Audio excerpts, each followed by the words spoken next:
Mapagpalang araw po sa inyong lahat na gilaw namin tagapanood sa Facebook. Ito po ang inyong lingkod, Hector Diaz Colin, sa YouTube channel. Paki-like, share, and subscribe at pakipindot ng bell button para ma-notify po kayo sa iba pang mga video sa YouTube. Narito po tayo ngayon upang bigyan pansin ang isa sa napapanood nating balita sa YouTube. Ating pong panoorin.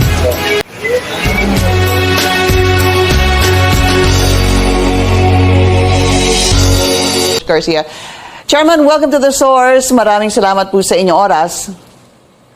Good morning, Ma'am Pinky. Good morning po sa lahat ng televiewers natin, sa mga kababayan po natin. Magandang umaga po. So about these ballots, I read something, sir, that 1 or 2 million ballots need to be reprinted. Is this true? Yes, ma'am, we are actually in the process of reprinting 1.8 million ballots. The reason is because yung pong mga na-print namin before, remember po, we were supposed to conduct the election on December 5, 2022. And so yung na-print po namin kasi na balota for Baliwag, Bulacan, Calaca, Batangas, and Carmona, mga municipalities pa po ang naka-reflect doon. So we will have to reflect the present reality that now, they are now cities. So dapat po City of Baliwag, City of Calaca, and City of Carmona. At the same time, we printed originally the ballots for Maguindanao, whole of Maguindanao. Ngayon po, after the plebiscite, meron na pong dalawang Maguindanao, Maguindanao South and Maguindanao North. Again, we will have to reflect that. And of course, we will have to reprint almost 300,000 ballots for the 10 barangays of formerly Makati and now Taguig. 260 po niyan, 1,000 ay para sa regular voters at almost 42,000 naman para sa mga SK. I see. So yung 1.8 is the totality, Chairman, of all the ballots that you need to reprint all over the Philippines. Yes, ma'am, that's right po. We are reprinting because of the reasons that I cited po. Okay, I understand, sir. So what will happen siguro next in terms of preparation? How prepared are you for the barangay and Sangguniang Kabataan elections? Yes, ma'am, Pinky, almost 100% na po ang preparation ng inyong Commission on Elections. Today, again, as I mentioned earlier, we will be having our command conference with the AFP, PNP, and the Philippine Coast Guard. Alamin po natin ano ang general situation when it comes to peace and order in the entire country, and ano yung mga areas of concern, ano yung mga areas na pinopropose nila na ilagay sa communal control or yung areas of serious concern. Para po malaman natin at mapaghanda ang mabuti. So ngayong araw po mangyayari yan, Ma'am Pinky, specifically this afternoon. And then by first week to second week of September, we'll be training our electoral board members who will be serving our precincts by October 30. At the same time, meron din po tayong ite-train ng mga miyembro ng Philippine National Police in the event or in any eventuality that there will be no electoral board members that will be serving in one particular area or one particular municipality or city. Got it, sir. Alam naman po natin during elections, di ho ba, you have control over the police during the elections?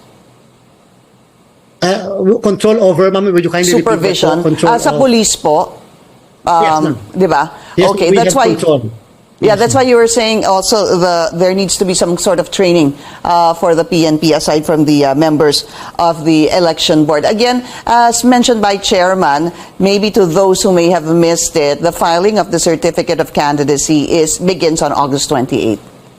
Until kailan po ito, Yes, ma'am. Chairman? And so, hanggang September 2, ma'am po, August 28 to September 2, and everybody should understand, lalo na po yung mga magpa-file ng candidacies. Once they file their certificates of candidacy, they are already considered candidates, and therefore, it's still prohibited for them to campaign. Campaigning will have to start by October 19 to October 28. And so it's prohibited for them to campaign from the date of the filing of their candidacy up to October 18. Kaya po lahat ng mga tarpaulin, campaign materials, may nakalagay na vote for or wala, yung mga nakalagay sa social media, yung mga posts, they will have to remove, otherwise we will disqualify them or we will file premature campaigning cases against all of them. Chairman, kahit wala pong vote for, kahit na doon lang po Yes, yung ma'am. pangalan, George Garcia, ganon.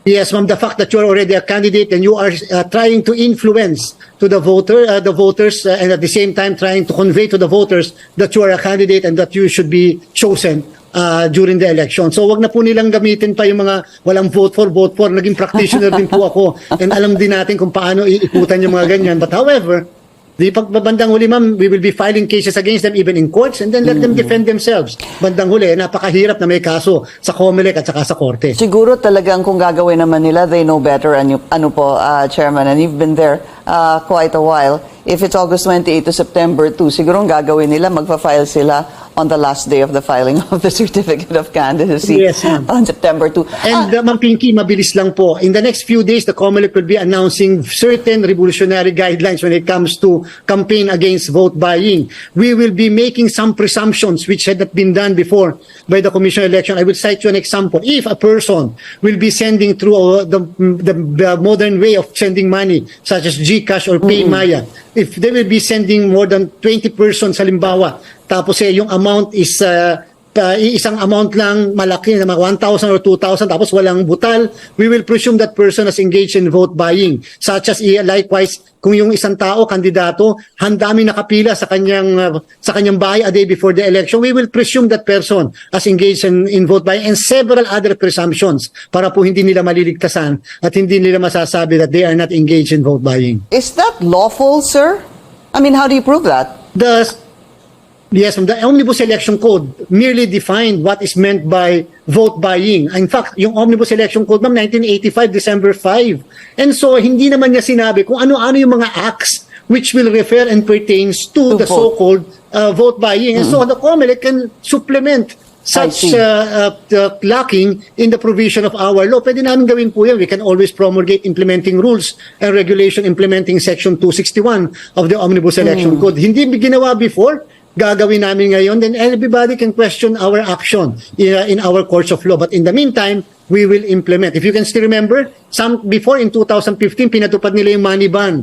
Bawal mag-withdraw ng 500,000 sa mga bangko. Hindi namin gagawin yon. It will disrupt the economic activities in our country. However, we will interfere as far as the distribution of money more than 500,000. We're gonna have to talk about that more, sir. Yung sinasabi niyong pamimigay o pag-transfer ng halos 1,000 piso to 20 people. But we need to take a very short break. This is The Source on CNN Philippines. Please stay tuned.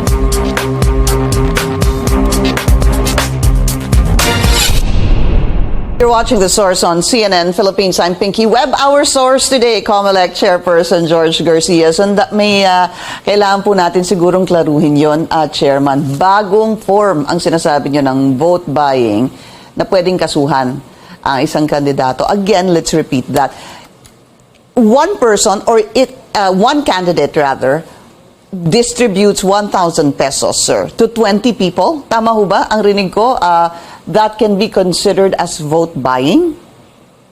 Yes, ma'am. It may be a little off tangent, but what we are saying is these people will just say, we are just sending to our relatives or what. But you are sending in the same barangay, within the same barangay, and you are sending 2,000 pesos each. Then you have not sent before. And then therefore, you should be presumed as involved in vote buying, especially if the sending happens during the campaign period. Sa amin, ma'am, papailan namin siya ng kaso, ibibigay sa amin yung listahan ng mga nagpapadalang ganyan, and let them prove in our courts of justice whether or not they are really guilty or not of vote buying. We have to do that, ma'am. Otherwise, the COMELEC will become so inutil that mangyayari po yun, ma'am. Pagpapadala sila, i-breakdown nila ng ganon. Pag ang iba pa nga dyan, alam natin, sabi natin, dapat eksakto, walang butal. Lalagyan ng butal ngayon para lang sabihin, hindi sila engaged sa vote buying. But just the same, regardless, that will be a presumption. It is a presumption which is disputable. But I need to be clear on this. Is there a minimum amount that you're looking at, sir? Or you're talking about the pattern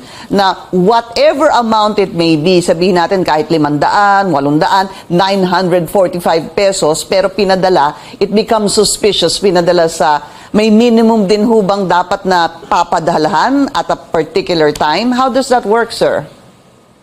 Yes, ma'am. Yung amount, wala tayong pinag-uusapan na amount. Sabi nga natin, pwedeng 500 yan, pwedeng 800 yan. But yung pattern, at the same time, yung similarity of the persons who are sending, at the same time, yung first time lang siya nag-send. So meaning yung circumstances of the transfer of funds, yun yung titingnan namin, ma'am. Hindi na yung amount lang, because if kung amount lang ang pag-uusapan, ma'am, pwede magpadala ng 300 tapos sa susunod papadala yung 700 para kumpletong 1,000 pesos. Ang makikita mo lang yung 300, hindi mo makikita yung 700 pesos halimbawa. So it should be the pattern, it should be the manner by which the amount was sent to these individuals. And sabi nga namin, ma'am, and in fact po, I will be very honest, there are certain government agencies that does not want that, simply because sabi nila, hindi naman niyang kasama sa tinatawag nating predicate offenses under the Anti-Money Laundering Act. But the COMELEC will have to do that. These are the modern way by which they can send money. Hindi na po uso yung binibigay, yung pinapaharap-harapan.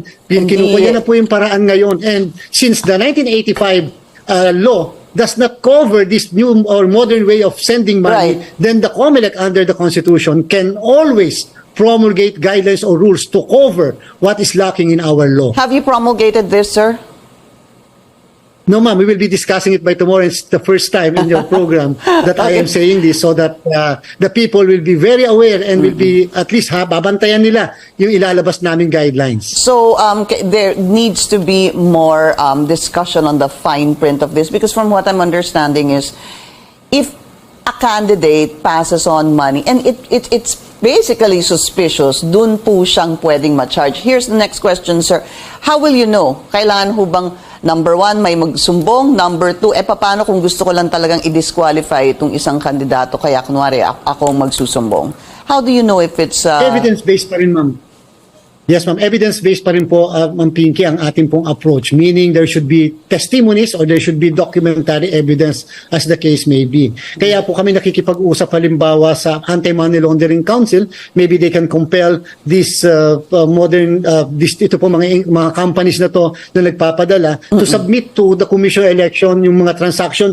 Ang hinihingi lang naman po namin, Ma'am Pinky, yung 10 days of the campaign period and on the election day. Hindi ka naman mamimili ng napakaaga. Hindi ka naman mamimili pagka-file mo ng candidacy. Mamimili ka too near the election. Yun po yung pinaka-crucial lang sa atin. We are not trying to interfere or intervene in the process of sending money. These are legitimate transactions. However, nagpapadala at 1 day or 2 days before the election to so many number of people, then these are just presumptions. Which presumptions can be set aside if the evidence will prove that we are wrong and we are wrong on our presumption. Siguro ang issue dyan, no, Chairman, would be, I mean, offhand, I would think data privacy, number one, tsaka obviously, privado yung transaction dapat sa bangko or whether it be online.